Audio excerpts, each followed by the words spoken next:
Whether you've owned a Roku device for 2 days or 2 years, I'm willing to bet you aren't taking full advantage of everything it can do. Stick around and I'll show you how to get the most out of your Roku, whether it's a streaming box, streaming stick, or Roku TV.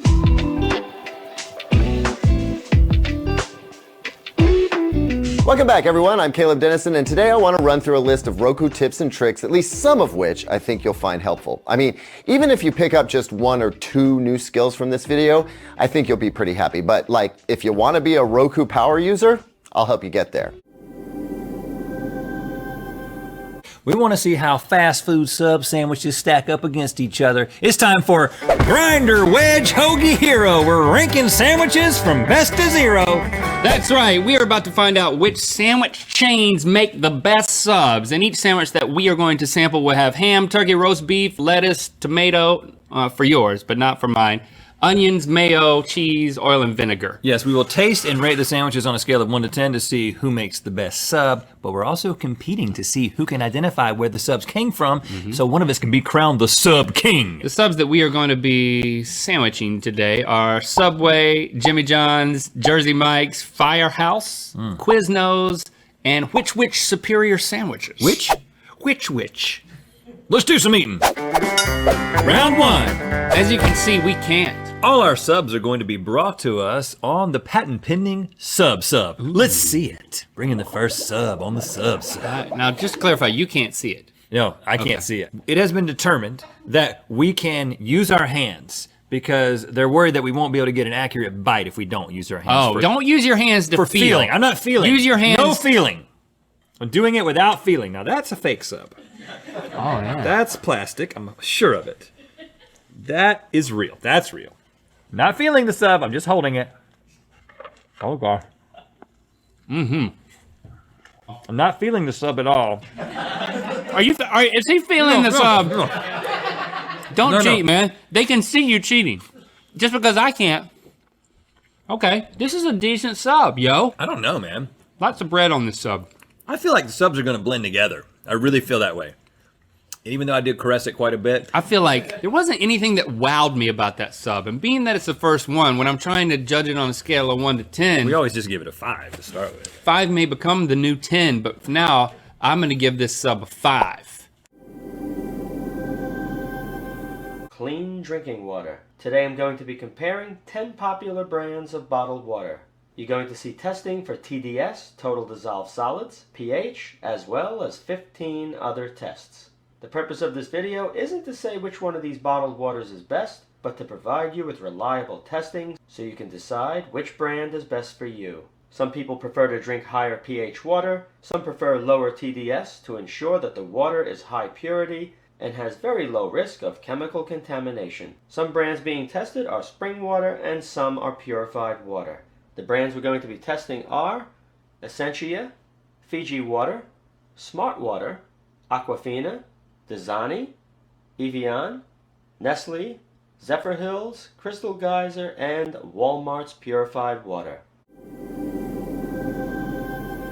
West Virginia, we are in Charleston. We just arrived, and if you don't know, it is so beautiful. So we are here in early October and the leaves are just starting to turn. So by the time this video goes out, I'm sure that you could have the opportunity to be in peak season. And we are here with the Tourism Board of West Virginia. We're going to be doing a lot of great fall themed activities. We're going to be seeing some really cool local markets, eating at some really great restaurants, and showing you what there is to do for fall in West Virginia. So today we just arrived, so we're going to take it pretty easy, but we are going to go to a local market that is in Charleston. It's called Capitol Market, and it's about a 15-minute walk from our hotel. We're staying at the 4 Points by Sheridan, but I think we're going to drive and just see what that market is all about. So let's get going. In August of 1989, Marvin Rosenthal and his wife, Marbeth, traveled to Orlando, Florida. Marvin was raised Jewish in Philadelphia and later became a Christian as a teenager after he saw his mum reading the New Testament and her life transformed. After graduating from Philadelphia College of the Bible, Marvin was ordained a Baptist minister at age 33 in New Jersey. The former Marine moved to Orlando as he believed he would be able to reach out to more people in the up-and-coming tourist destination of Central Florida. With its good airport and growing Jewish population, it seemed the perfect spot to spread his message.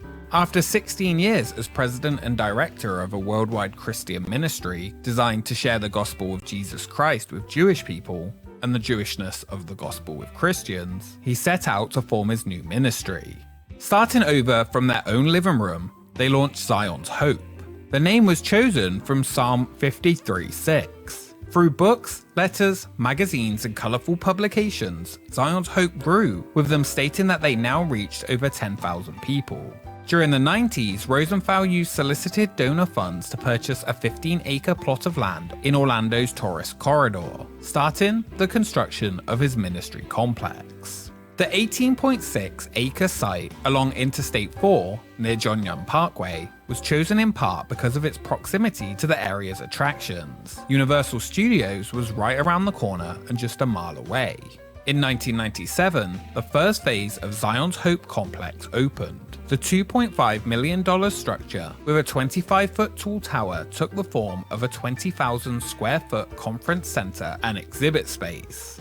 The site would aim to host conferences for missionaries from various evangelical Protestant denominations. On display would be a 45-foot long and 25-foot wide scale model of 1st century Jerusalem. Tours were offered for free to see the huge model, and it became one of the highlights for those visiting.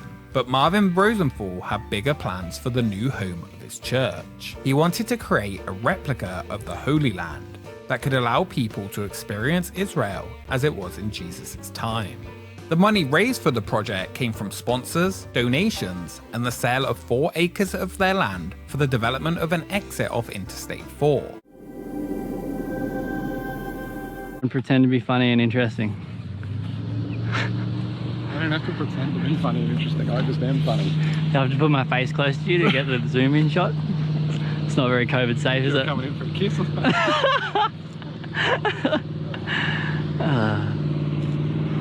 I thought Lucas was coming in. It looked like he was.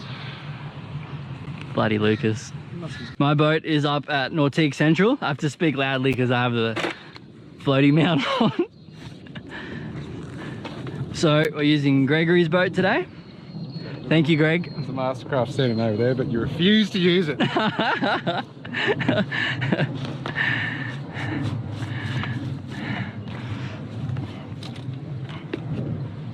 The Americans would have no clue what a boat like this is all about. This is an Aussie boat. What is it, Greg? Stevens. A Stevens GTO. They make them down in country Victoria. Down in the Murray somewhere, I think. Yeah, right. A racing boat. Is there a pedigree? Oh. That's why I